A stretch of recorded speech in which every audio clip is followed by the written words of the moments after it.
नमस्कार साथियों, आज हम चर्चा करने वाले हैं BSPHCL के टेक्नीशियन ग्रेड थर्ड के बारे में।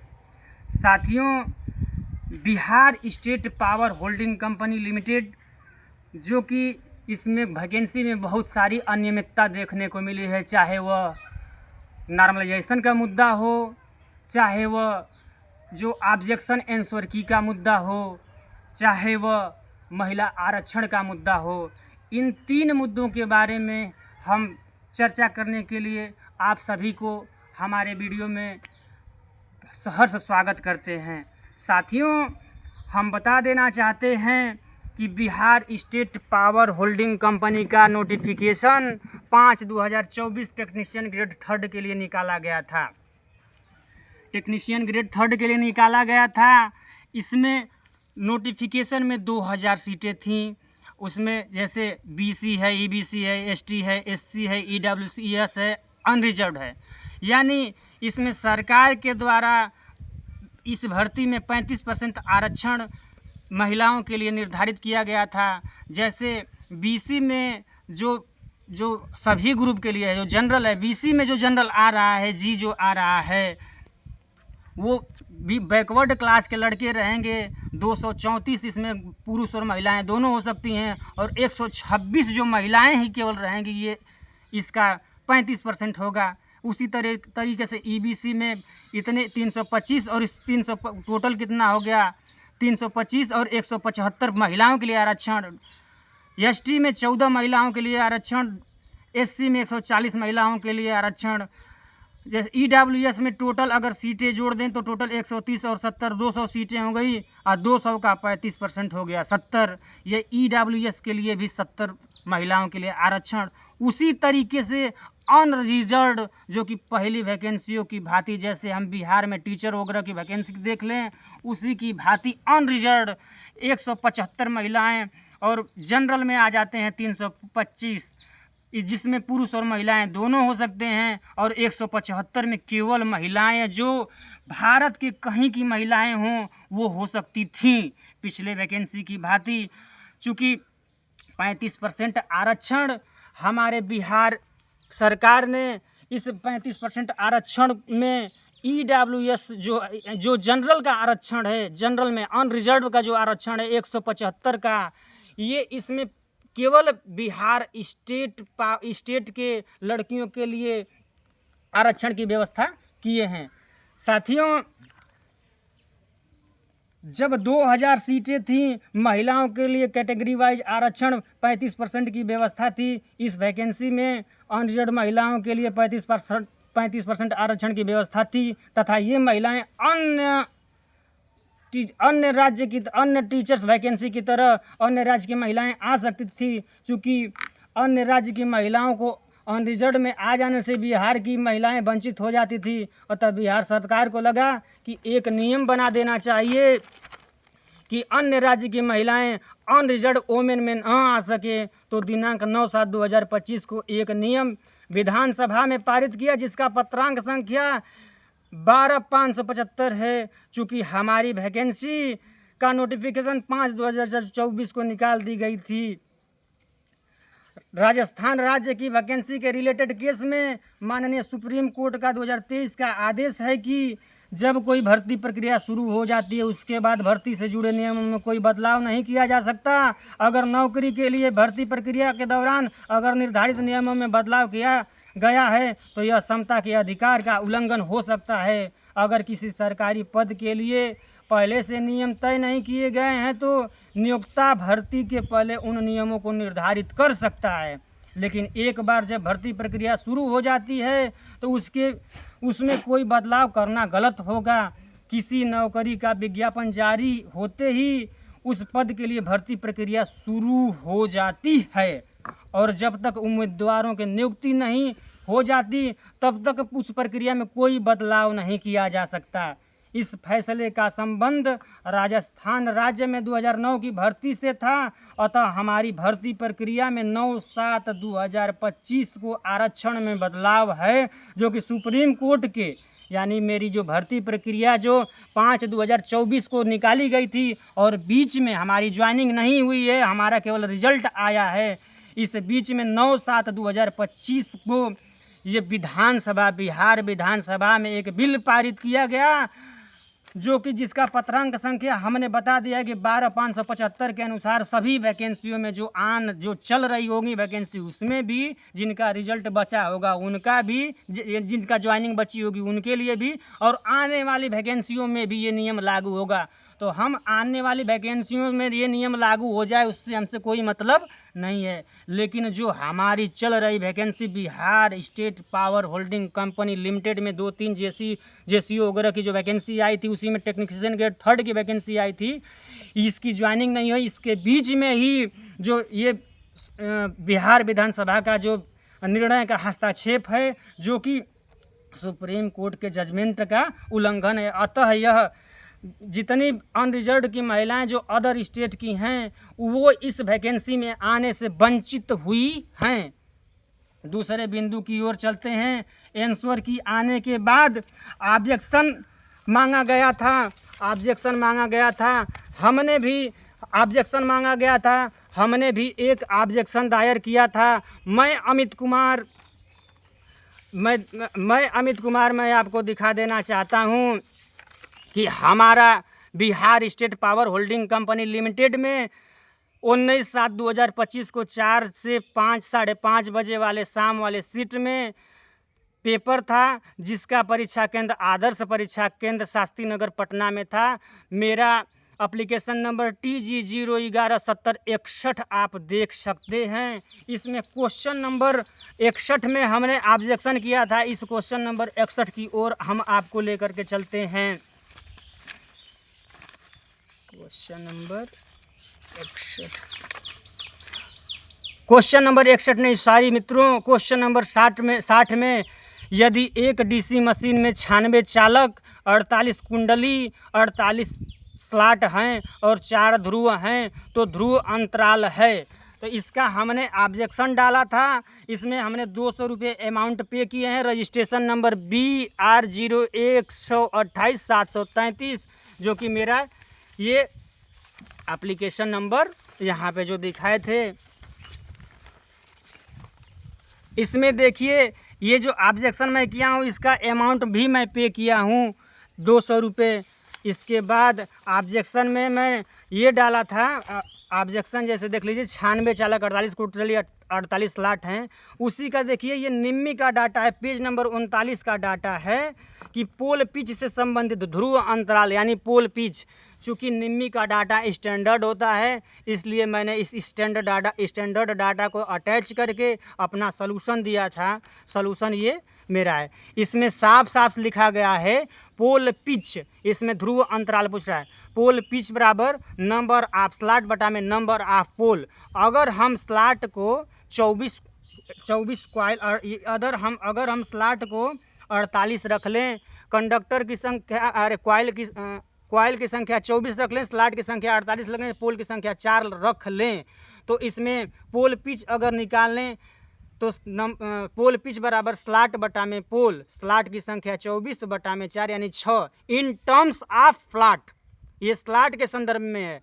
अगर हम चालक के संदर्भ में निकालना चाहें तो पोल पिच YP बराबर नंबर ऑफ कंडक्टर बटा में नंबर ऑफ पोल। यानी हमारे क्वेश्चन में नंबर ऑफ कंडक्टर कितने थे, ये चालक की संख्या कितनी दिखाई गई है, 96 चालक की संख्या दिखाई गई है, पोल की संख्या 4 दिखाई गई है। 96 में 4 का भाग देंगे 24 आएगा। 24 अगर देखा जाए तो इन टर्म्स ऑफ कंडक्टर, चूँकि आंसर में जो ऑप्शन दिया गया है चालक के रूप में दिया गया है, अतः ऑप्शन हमारा होना चाहिए था चालक के रूप में 24। 96 में 4 का भाग देंगे। इसमें देख लीजिए ये ऑब्जेक्शन में जो मैं अटैच किया था, इसमें pole pitch number of slot बटा में बोलते रहे, pole pitch number of slot बटा में नंबर ऑफ पोल यानी 48 बटा में 4 यानी 12 इन टर्म्स ऑफ फ्लॉट।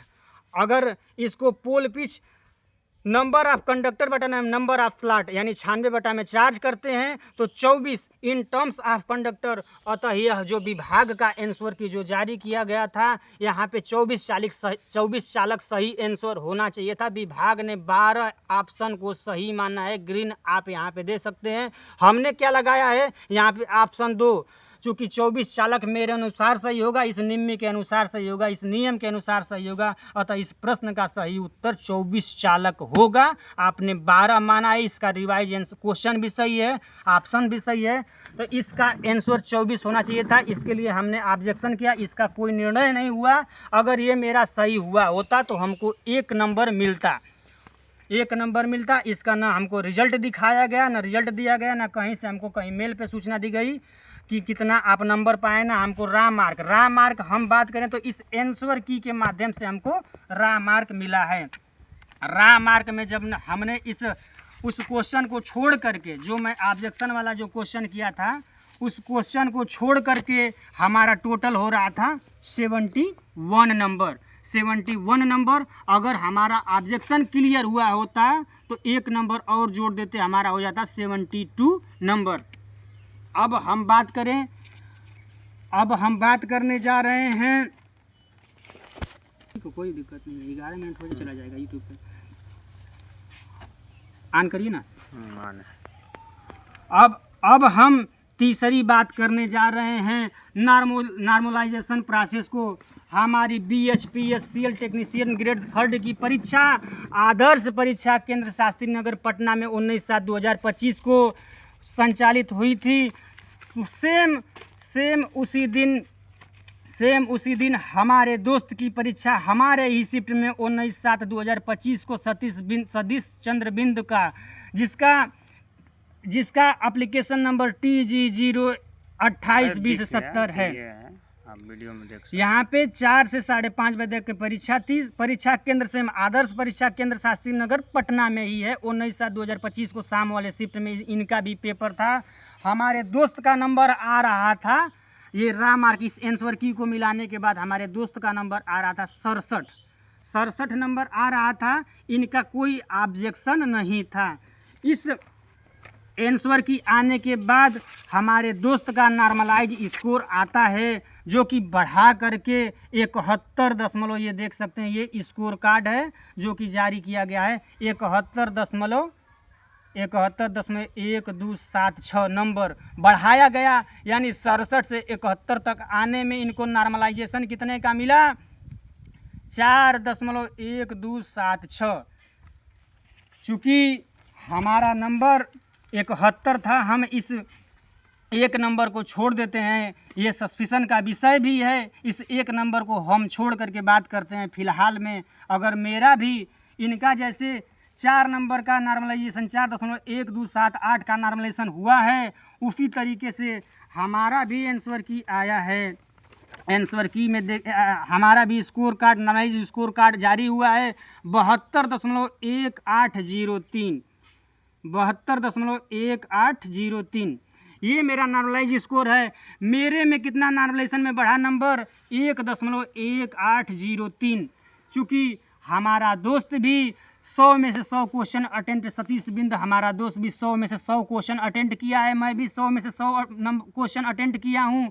जब इस कम क्वेश्चन अटेंड किया तो इसका एक्यूरेसी हमसे गड़बड़ रहा होगा, तब जाके 67 नंबर पाया था। हमारी एक्यूरेसी अच्छी रही होगी तो 71 नंबर मैं पाया हूँ। क्योंकि जेड नॉर्मलाइजेशन ये कभी नहीं कर सकता कि ये देखता नहीं है, इसमें काफ़ी नंबर अधिक और कम हो सकते हैं। मेरा अगर 4 नंबर हुआ होता तो अगर इनका 1 नंबर हुआ था तो ये सही हो सकता था, ये लॉजिकल हो सकता था। लेकिन जेड नॉर्मलाइजेशन में हमारे इस शिफ्ट में हमारे इस बिंदु पे नॉर्मलाइजेशन में गड़बड़ी देखने को मिली है, जो कि 1.148 हुआ है। अगर मेरा 71 नंबर जो रा मार्क 71 नंबर रा मार्क था, हमारा भी नॉर्मलाइजेशन में 4.1276 अगर बढ़ा होता तो हमारा मार्क 75.1276 हो गया होता। अगर मेरा ये ऑब्जेक्शन मार्क अगर क्लियर हो गया होता तो 1 नंबर और हम जो ऐड कर देते हैं, 76.1276 हो गया होता, हम इस वैकेंसी में चयनित हो गए होते। चूँकि इसका सिलेक्शन जो है, वैकेंसी का जो जनरल का जो मेरिट लिस्ट है 75.857 या फिर 75.875 है। चूँकि इस नंबर से मेरा नंबर अधिक है, हमारा सिलेक्शन इस वैकेंसी में क्लियर हो गया होता। इस नॉर्मलाइजेशन प्रोसेस के चक्कर में हम इस वैकेंसी से बाहर हुए हैं। चूँकि इस तरह की समस्याएं केवल मेरे साथ नहीं हुई होंगी, इस तरह की समस्याएं हमारे जैसे 50, 100, 200 स्टूडेंटों के साथ इस तरह की समस्याएं देखने को मिली हैं। इसमें हम आपको बता देना चाहते हैं, इस मुहिम में हमारे एक अजीज मित्र धैर्य प्रताप चौहान जी हैं, उनके साथ भी उनका 75 नंबर था। उनका नॉर्मलाइज स्कोर 75.6 करके उनका नॉर्मलाइज स्कोर बढ़ा है, यानी 0.6 नंबर। उन्हीं के सेम शिफ्ट में एक अरुण गुप्ता नाम के स्टूडेंट हैं, उनका लगभग 66-67 मार्क इसमें से कुछ था। उनका जो अरुण गुप्ता का नंबर नॉर्मलाइजेशन में 0.9 नंबर बढ़ गया। चूँकि एक्यूरेसी को अगर देखा जाए तो धैर्य प्रताप चौहान को भी अगर दिया गया होता 0.9 नंबर तो उनका हो गया होता 75.9 नंबर। इस तरह से उनका भी सिलेक्शन हो गया होता। हम बात कराना चाहेंगे, फ़ोन लगाना चाहेंगे धैर्य प्रताप चौहान जी को। वीडियो स्टॉप कर दीजिए। हाँ, धैर्य प्रताप चौहान जी का फ़ोन नहीं लग पाया है किसी कारणोंवश। अब मैं बात कराना चाहूँगा आपको, प्रीति मौर्य से बात करने की कोशिश करूँगा। क्या प्रीति, तुम्हारे BSPSCL में क्या दिक्कत है? परिचय अपना दे दीजिए। मेरा नाम प्रीति मौर्य है, मैं उत्तर प्रदेश से हूँ और मेरा 0.4 से रह गया है डोमिसाइल लगने की वजह से। क्योंकि जब पहले डोमिसाइल नहीं लगा था इसलिए मैंने अपना फॉर्म भरा था और उसके बाद डोमिसाइल लग। जी बोलिए, आवाज़ कट रही है प्रीति, कंटिन्यू करिए।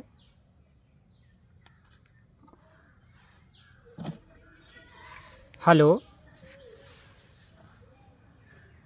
हेलो, स्टॉप करिए, मैं अभी कॉल कर कंटिन्यू। हेलो, हाँ, तो क्या हुआ था उसमें, कितने नंबर से रुक गया था? 0.3 नंबर से। तो क्यों रुक गया था इस तरह से? आज डोमिसाइल लग गया था इसीलिए नहीं हुआ था मेरा। तो डोमिसाइल का प्रावधान पहले से था इस वैकेंसी में कि ये कैसे हुआ, कब तक हुआ? नहीं, अभी रिजल्ट एग्जाम होने के बाद हुआ था, चलती वैकेंसी के बीच में हुआ था। अगर डोमिसाइल नहीं लगता तो हो जाता आपका। हाँ। चलिए, आपकी तरह बहुत ढेर सारी लड़कियां होंगी। हाँ होंगी, अब देखना पड़ेगा। तो साथियों, ये बात हो रही थी प्रीति मौर्य जी से, जो कि उत्तर प्रदेश से हैं। अदर स्टेट की ढेर सारी महिलाएं, उत्तर प्रदेश की या फिर झारखंड वगैरह की, चाहे राजस्थान वगैरह की हम देख लें, तो हर जगह को कहीं ना कहीं लड़कियों के साथ तो स्पेशली पार्शियलिटी हुई है। तो हम बस ये कहना चाहते हैं कि जितने लोगों के साथ ये सब जो इस वैकेंसी के शिकार हुए हैं, इस महिला आरक्षण के शिकार हुए हैं लड़कियों के लिए, और हम जो बच्चों के लिए, चाहे जो भी लड़के लड़कियां हों जो नॉर्मलाइजेशन के शिकार हुए हैं, जिसमें गलत नॉर्मलाइजेशन हुआ है, उसके लिए आप सभी लोग हमारे व्हाट्सएप ग्रुप में आकर के जुड़िए। हम आपका व्हाट्सएप ग्रुप नंबर सेंड कर रहे हैं। चूँकि धैर्य प्रताप चौहान की बात की तो उनका फ़ोन आ रहा है, मैं उनको लाइन पे लेता हूँ, वीडियो में लेता हूँ। हाँ धैर्य जी, वीडियो बन रही है, क्या दिक्कत है आपका? आप अपना परिचय दें और अपने व्यथा को बताएं। हेलो, हाँ धैर्य जी, वीडियो बन रही है, आप अपनी व्यथा को बताएं, अपना परिचय दें। मेरा नाम धैर्य प्रताप चौहान है सर। मैं BSPCL 2025 वाला जो पेपर था उसमें दिया था। मेरा सर जो रॉ स्कोर था 75 था। 22 तारीख को सेकेंड शिफ्ट था, 22 जुलाई 2026 में सेकेंड शिफ्ट को था 2025। हाँ।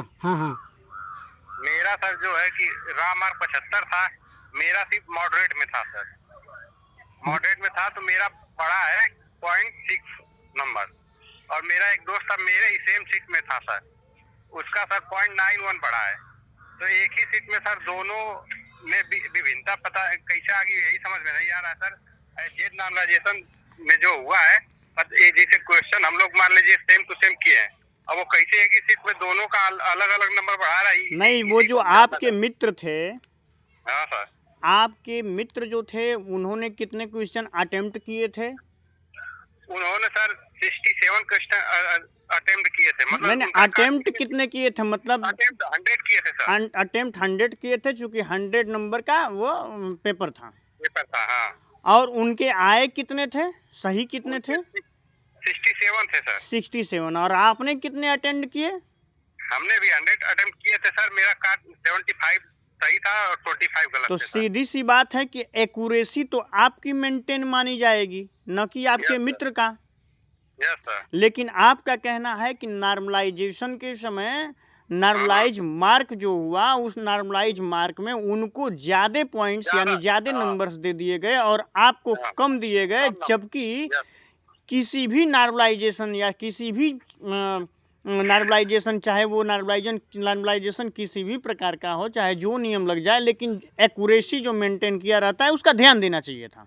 नहीं बढ़ा, इसमें जेड नॉर्मलाइजेशन की बात लेकिन भी किया है। जेड नॉर्मलाइजेशन में जिस तरीके से किया गया है, तो आपके साथ जो आपसे कम क्वेश्चन सही कर पाए थे, यानी एक्यूरेसी कम मेंटेन कर पाए थे, उनका नंबर 0.9 बढ़ गया और आपका 0.6 ही बढ़ा। Yes sir. यदि आपका भी 0.9 बढ़ जाता, कम से कम उनके बराबर भी हो जाता, तो आप इस वैकेंसी में नौकरी पा जाते। Yes sir. जी, तो आप कहाँ के रहने वाले हैं? सर हम गाजीपुर के दुल्लापुर, गाजीपुर जी जिले के जी दुल्लापुर जी, के रहने वाले हैं सर। ठीक है, ठीक है। आगे की लड़ाई में आप लोग साथ दीजिए और ज़्यादा से ज़्यादा लोगों को इकट्ठा करने का प्रयास करिए। अंतिम क्षण तक इस लड़ाई को लड़ा जाएगा। धन्यवाद।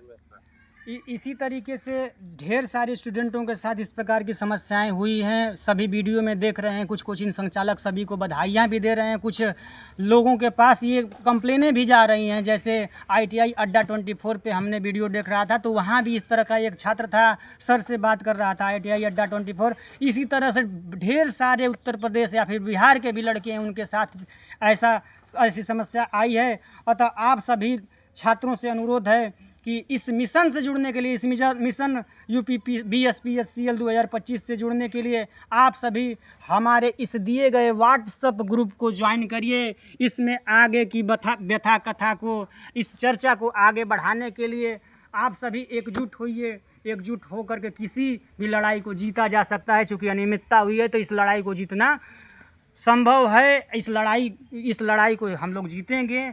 एक कहावत है कि अकेले चना भाड़ नहीं फोड़ता। तो अगर हम अकेले हैं, धैर्य भाई अकेले हैं, प्रीति मौर्य अकेले हैं, अकेले जगह पे अपने आप पे बहुत सारे स्टूडेंट भी हैं, सब अकेले अगर चाहेंगे तो इस लड़ाई को जीत नहीं पाएंगे। आप सभी एक होइए, एक होकर के हर लड़ाई को लड़ा जा सकता है। आप इस मिशन BSPSCL 2025 व्हाट्सएप ग्रुप को ज्वाइन करिए। इसमें आगे की जो भी गाइडलाइन, जो भी चर्चाएं होंगी, उसके माध्यम से जो भी निर्णय होगा आप सभी का, उस पर काम किया जाएगा। इस लड़ाई को अंतिम दम तक लड़ने की कोशिश की जाएगी। बहुत बहुत धन्यवाद। फिर से एक बार आप सभी का आभार। नमस्कार।